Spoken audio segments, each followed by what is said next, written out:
Straight of Hormuz close பண்ணிட்டாங்க.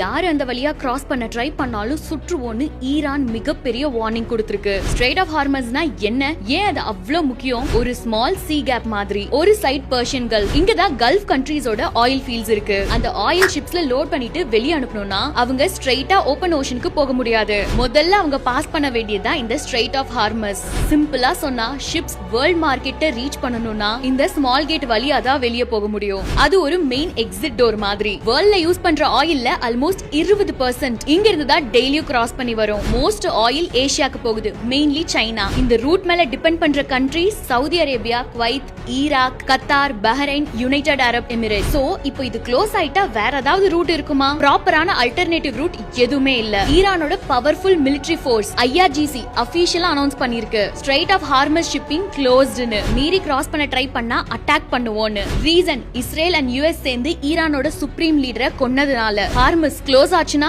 Oil price அதிகமாகும், petrol diesel rate increase ஆகும், case price ஏறும். இது க்ளோஸ் ஆனது கொஞ்ச நாள்னா சமாளிச்சிடலாம். ஆனா வார கணக்குல க்ளோஸ் ஆச்சுன்னா குளோபல் ஆயில் கிரைசிஸ் வரலாம். வேர்ல்ட் எக்கானமியே இப்ப ஸ்ட்ரெய்ட் ஆஃப் ஹார்மஸ் மேல தான் ஃபுல் ஃபோக்கஸ்டா இருக்கு.